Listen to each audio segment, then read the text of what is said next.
Hello my dear students. और आज मैं लेकर आई हूँ आपके लिए BHIC 110 की पार्ट 2 वीडियो। इससे पहले वाली वीडियो में मैंने BHIC 110 यानी कि हिस्ट्री ऑफ इंडिया का जो पेपर है उसके कुछ इंपॉर्टेंट क्वेश्चंस को हिंदी एंड इंग्लिश दोनों लैंग्वेज में डिस्कस किया था। तो अगर आपने वो वीडियो नहीं देखा है तो आप वो वीडियो को देख लेना, हमारे चैनल पे वो आपको मिल जाएगी। उसके अलावा अगर आपको BHIC 110 का गेस्ट पेपर परचेज करना है तो उसे आप डिस्क्रिप्शन में दी हुई हमारी वेबसाइट जिसका नाम है shop.hindustanknowledge.com से परचेज कर सकते हैं। आप अगर गूगल पे भी सर्च करेंगे ना shop.hindustanknowledge.com तो यहाँ से आप हमारी वेबसाइट पे पहुँच जाएंगे और यहाँ जो है कोड वाला जो सर्च ऑप्शन है बस आपको यहाँ पे अपना कोड सर्च करना है। फॉर एग्जाम्पल जैसे कि यहाँ पे आप BHIC 110 जब आप सर्च करेंगे तो आपको हिंदी एंड इंग्लिश दोनों लैंग्वेज में इसका गेस्ट पेपर मिल जाएगा जिसके अंदर आपको सारे के सारे most important questions with their answers मिलेंगे। तो आप इसे हमारी वेबसाइट से खरीद सकते हैं। और अगर कुछ भी आपको इश्यू आता है तो आप डिस्क्रिप्शन में दिया हुआ नंबर है या फिर यहाँ पे ये नंबर है, इस पर कॉन्टेक्ट कर लेना। सो नाउ गाइज, अभी पहला क्वेश्चन देखो जिसके अंदर आपको जो अंग्रेज जब भारत आए थे तो यहाँ पे अंग्रेजों ने ना एक जुडिशियल सिस्टम डेवलप किया। क्योंकि जब भी कहीं पे भी कोई भी देश होता है, कोई भी राज्य होता है, तो वहाँ पे अपराध तो होते ही हैं, लोगों में झगड़े भी होते हैं। तो इन सारी चीज़ों को सुलझाने के लिए एक जुडिशियल सिस्टम की ज़रूरत पड़ती है। So the British introduced a new judicial system in India that was very different from traditional Indian system. ठीक है, तो न्यायिक प्रणाली कैसी थी? जो पुराना जो हमारा ट्रेडिशनल पारंपरिक जो भारतीय व्यवस्था थी उससे बिल्कुल अलग थी। ठीक है, before the British rule India had a decentralized justice system. Different communities followed their own customs and justice was delivered by local leaders. तो पहले क्या होता था कि जो लोकल जो लीडर्स होते थे, पंचायत होती थी, किंग के कोर्ट्स होते थे, वहां से लोगों को न्याय मिल जाता था। लेकिन बाद में हम क्या देखते हैं, जब अंग्रेज आ जाते हैं तो वो एक डिफरेंट सिस्टम लेकर आते हैं। तो शुरुआत में अंग्रेजों ने क्या करा कि वॉरेन हेस्टिंग्स आते हैं। इसको आप एक कहानी की तरह समझ सकते हो कि 1772 में वॉरेन हेस्टिंग्स जो है उन्होंने इंडिया में ब्रिटिश जुडिशियल सिस्टम की नींव रखी थी। उन्होंने सिविल कोर्ट और क्रिमिनल कोर्ट जो है बंगाल में शुरू करा और सिविल डिस्प्यूट्स को दीवानी अदालत में सॉल्व किया जाता था और वहीं जो क्रिमिनल वाले जो केसेस होते थे उन्हें फौजदारी अदालत में सॉल्व किया जाता था। ठीक है, तो ब्रिटिश न्याय प्रणाली की नींव वॉरेन हेस्टिंग ने 1772 में रखी थी। उन्होंने बंगाल में दीवानी और फौजदारी अदालतों की शुरुआत की। दीवानी अदालतें नागरिक मामलों का, ठीक है, जो नागरिकों के जो मामले होते हैं, छोटे मोटे मामले होते हैं, परिवार के झगड़े होते हैं, तो वो सारे जो मामले थे वो दीवानी अदालत में हैंडल होते थे और फौजदारी अदालत में अपराध वाले मामलों को हैंडल किया जाता था। इंडियन जजेस भी इसमें इन्वॉल्व रहा करते थे। फिर 1793 में आपको लॉर्ड कॉर्नवालिस के बारे में बताना है जिन्होंने रिफॉर्म्स को इंट्रोड्यूस किया और उन्होंने इंडियंस को हायर पोजीशन में जुडिशरी से हटा दिया। ठीक है, तो हम क्या देखते हैं कि जो इंडियन जो भारतीय लोग थे वो इस न्याय प्रणाली में जुडिशरी में हायर पोजीशन पे नहीं थे, ब्रिटिशर्स ने उन्हें हटा दिया था। ठीक है, जब 1793 में लॉर्ड कॉर्नवालिस ने सुधार किया, फिर वो सुप्रीम कोर्ट्स वगैरह को इस्टेब्लिश करते हैं। तो हम देखते हैं कि 1774 में रेगुलेटिंग एक्ट 1773 के तहत कलकत्ता में पहला सुप्रीम कोर्ट स्थापित किया जाता है। बाद में बॉम्बे में, फिर मद्रास में भी वो कोर्ट को बना देते हैं। ठीक है, एंड जो लॉज है, कानून भी बनाते हैं। तो कंफ्यूजन ना हो तो ब्रिटिशर्स ने लॉ कमीशन क्रिएट किया 1834 में अंडर लॉर्ड मैकाले। ठीक है, तो कानूनी भ्रम को दूर करने के लिए 1834 में लॉर्ड मैकाले की अध्यक्षता में लॉ कमीशन बनाया गया।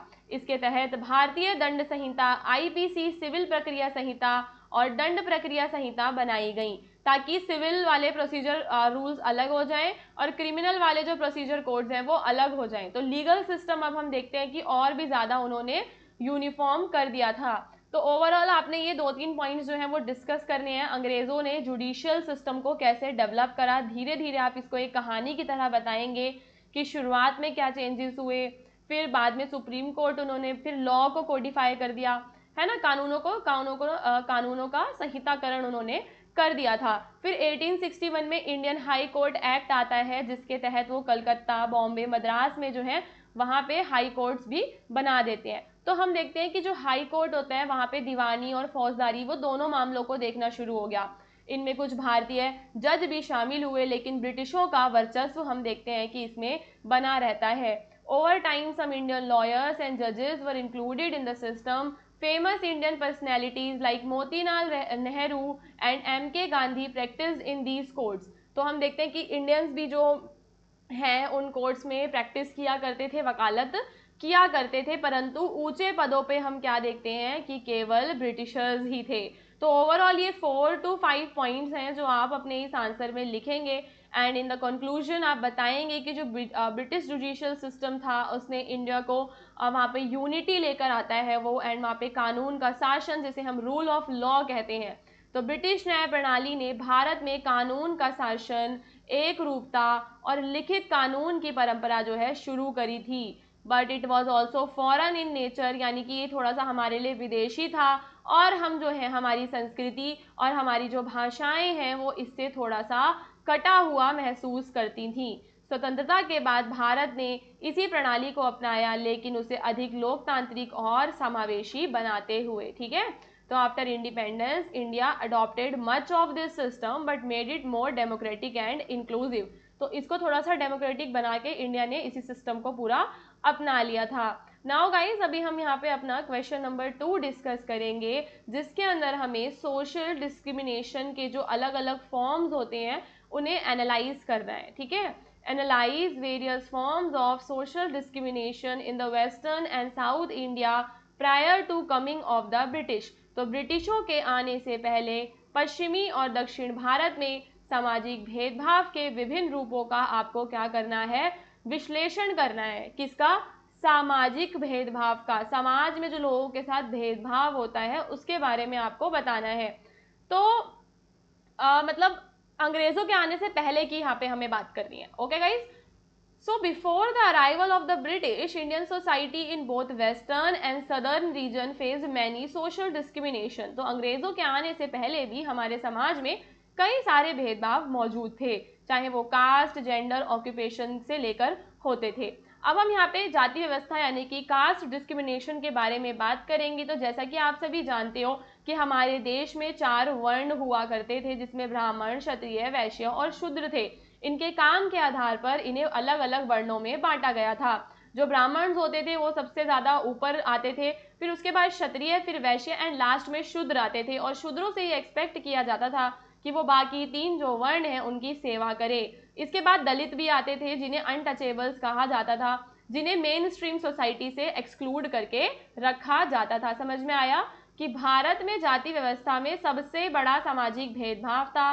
समाज में हमें 4 वर्ण देखने के लिए मिलते हैं, ब्राह्मण, क्षत्रिय, वैश्य और शूद्र। फिर इनके नीचे आते थे दलित, जिन्हें अछूत कहा जाता था। In the western India specially in the region of Maharashtra Dalit face extreme untouchability. तो हम क्या देखते हैं कि वेस्ट इंडिया के बारे में हमें बताना है, तो महाराष्ट्र वगैरह में हमें अनटचेबिलिटी देखने के लिए मिलती है कि वहाँ पे उन्हें मंदिरों में नहीं जाने दिया जाता था, और जो है कुओं से पानी नहीं भरने दिया जाता था। और सदर्न इंडिया में हम देखते हैं कि जो कास्ट सिस्टम है वो और भी ज़्यादा रिजिड था। जो ब्राह्मण्स है ना उनका ज़्यादा कंट्रोल था टेम्पल्स पे और एजुकेशन पे, और लोअर कास्ट के जो लोग थे, ठीक है, परयाज, नदाज एंड पल्लार्स, इन्हें बेसिक राइट्स भी नहीं दिए जाते थे। तो ओवरऑल आपको बताना है कि पश्चिमी भारत और दक्षिणी भारत दोनों में ही हमें जो है ये जाति व्यवस्था जो है, ये भेदभाव जो है वो देखने के लिए मिलता है, और काफ़ी ज़्यादा एक्सट्रीम लेवल पे भी देखने के लिए मिलता है। ठीक है, ये कोई छोटी चीज़ नहीं थी, उस टाइम पे बहुत ज़्यादा इन लोगों का शोषण होता था। एंड दूसरा जो है हमें वहाँ पे जेंडर डिस्क्रिमिनेशन यानी कि जो महिलाओं के साथ भेदभाव है स्पेशली वो देखने के लिए मिलता था। जो महिलाएं हैं उन्हें पुरुषों से थोड़ा सा नीचा समझा जाता था। हम देखते हैं कि वहाँ पे बाल विवाह बहुत ही कॉमन चीज़ थी उस टाइम पे, विधवाओं को दोबारा विवाह नहीं करने देते थे। और दक्षिण भारत में देवदासी प्रथा जैसे रिवाज भी प्रचलित थे, जिसमें छोटी बच्चियों को मंदिरों में समर्पित किया जाता था और उन बच्चियों का शोषण होता था। तो देवदासी सिस्टम के बारे में आप लोग बता सकते हो साउथ इंडिया का। एंड गाइज, ऑक्यूपेशन में डिस्क्रिमिनेशन भी, यानी कि जब लोग पेशा जो करते हैं, काम धंधा जो लोग करते हैं, तो कॉबलर्स, क्लीनर्स, मैनुअल स्कैवेंजर्स जो हैं वो मोस्टली दलित कास्ट के हुआ करते थे, जिस वजह से उन्हें भेदभाव का सामना भी करना पड़ता था। वेस्टर्न इंडिया में भी कुछ कम्युनिटीज थी जिन्हें लो समझा जाता था। पश्चिम भारत में कुछ समुदायों को नीचा समझा जाता था, चाहे वे अपने काम में कितने भी कुशल क्यों ना हो। ठीक है, दलित जातियों से ज्यादातर जो लोग होते थे उन्हें इज्जत भी नहीं मिलती थी। व्यक्ति का पेशा उसकी जाति से तय होता था और बाद में वो उसे बदल भी नहीं सकते थे। और धर्म के आधार पर हमें भेदभाव देखने के लिए मिलता है, जैसे कि धार्मिक स्थलों पर ऊंची जातियों का अधिकार था, निचली जातियों को मंदिरों में प्रवेश और धार्मिक अनुष्ठानों में भाग लेने तक की अनुमति नहीं थी। फिर हमें एजुकेशन में भी डिस्क्रिमिनेशन देखने के लिए मिलता है। मतलब एक ऐसा टाइम था जब भारत के अंदर ना केवल ब्राह्मण्स को पढ़ने की आज़ादी थी, तो ये चीज़ बहुत ज़्यादा मतलब डिस्क्रिमिनेटरी हम कह सकते हैं, भेदभावपूर्ण हमें लगती है कि जो एजुकेशन है it was restricted to the upper caste mainly Brahmin. And south India में संस्कृत लर्निंग है, टेम्पल एजुकेशन भी केवल ब्राह्मण ही लेते थे, लोअर कास्ट को तो लिटरेसी दी ही नहीं जाती थी, इस वजह से वो और ज़्यादा बैकवर्ड रह जाते थे। तो ब्राह्मण जाति को ही शिक्षा प्राप्त करने का अधिकार था। दक्षिण भारत में संस्कृत शिक्षा और मंदिर शिक्षा केवल ब्राह्मणों के लिए थी, निचली जातियों को पढ़ने की अनुमति नहीं थी, जिससे वे गरीब और पिछड़े रह जाते थे। पश्चिम और दक्षिण भारत में ब्रिटिशों के आने से पहले समाज में गहरा सामाजिक भेदभाव हमें देखने के लिए मिलता है। यह व्यवस्था लोगों के अधिकारों और आत्मसम्मान को खत्म करती थी। बाद में कई सामाजिक सुधारकों ने इस अन्याय के खिलाफ फिर आवाज भी उठाई थी। ठीक है स्टूडेंट्स, एंड अभी हम एक और क्वेश्चन को डिस्कस करेंगे कि जो ब्रिटिशर्स थे उन्होंने हमारे यहाँ पे क्या है औद्योगिकीकरण करा था, लेकिन फिर बाद में उन्होंने करा था ना तो उनकी अलग इंडस्ट्रीज थी, लेकिन जो हमारी खुद की जो पुराने जो हमारे उद्योग थे उनका विऔद्योगिकरण कैसे हुआ इसके बारे में हमें बात करनी है। तो डी इंडस्ट्रियलाइजेशन यानी कि विऔद्योगिकरण का मतलब होता है स्थानीय उद्योगों, खासकर हस्तशिल्प और छोटे उद्योगों का कमजोर होना या फिर खत्म हो जाना। जो हमारे छोटे उद्योग होते हैं वो क्या हो जाते हैं, कमजोर हो जाते हैं या फिर खत्म हो जाते हैं। In India de industrialization happened mainly because of the economic and trade policies of the Britishers. तो उस टाइम पे जो ब्रिटिशर्स की जो भी पॉलिसीज चल रही थी उसकी वजह से जो हमारे छोटे घरेलू उद्योग थे उनका बहुत ज़्यादा नुकसान हो रहा था। जो भी पुरानी चीज़ें हमारे यहाँ पे हैंडीक्राफ्ट वगैरह हुआ करता था उन सभी चीज़ों का नुकसान हम देखते हैं। तो हैंडीक्राफ्ट का डिस्ट्रक्शन हो जाता है।